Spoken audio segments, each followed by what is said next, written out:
दूसरी तरफ मुंबई के गोरेगांव की दरगाह को मुनद्दम किए जाने पर मजलिस के लीडर वारिस पठान ने शदीद एहतजाज दर्ज किया है। इस वाक़े की इत्तला मिलते ही वारिस पठान मुकाम वाक़या पहुंच गए। उन्होंने बताया कि दरगाह कमेटी ने अदालत में दरख्वास्त दाखिल की थी। 2 बजे दोपहर दरख्वास्त की समाअत होने वाली थी, लेकिन सुबह 9 बजे से इंहदामी कार्रवाई शुरू कर दी गई। वारिस पठान ने पुलिस अहदेदारों से सवाल किया कि इस इलाके में तकरीबन 400 जायदादें हैं और दूसरे मकामात भी हैं, उनके खिलाफ क्यों कार्रवाई नहीं की गई? क्या सिर्फ मुसलमानों की इबादतगाह को निशाना बनाया गया? मुकामी अवाम ने भी पुलिस के रवैये पर बरहमी जाहिर की है। कुछ नहीं करेंगे, आज आके उसने उखाड़ दिया। अभी बोल रहे मस्जिद में भी हमला होने, कुछ नहीं होएगा, कुछ नहीं। जो कायदे से कानून से होएगा हम लोग करेंगे। ट्रस्टी के साथ जिनका कुछ कॉन्टेक्ट नहीं, आप लोग कोई कायदा कानून का उल्लंघन नहीं करेंगे। कल पिटीशन फाइल किया, कहाँ गया ये?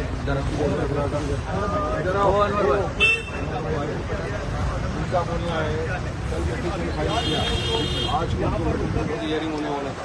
आज आप ऐसा कायदा कानून का पालन करना चाहिए, नहीं करना चाहिए। सब कायदा कानून का पालन करें। ये आगे ट्रस्टी है, इनको पूछ लो। आज अगर आप आगे इस तरह से छोड़ देंगे तो नीचे रखो भाई, गलत बात है ना। नहीं, कितना वातावरण खराब हो सकता है। ऐसा नहीं होना चाहिए।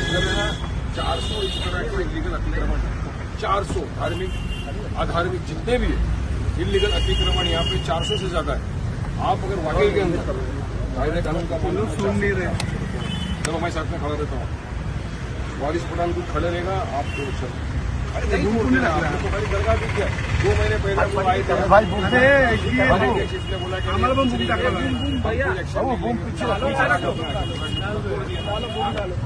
ये रॉन्ग है सर, सवाल साहब। अभी आप जाने को भी नहीं दे रहे हैं। क्या खाली हुई अकेला आएगा क्या? बीजेपी वाला अकेले उसको जाने देंगे?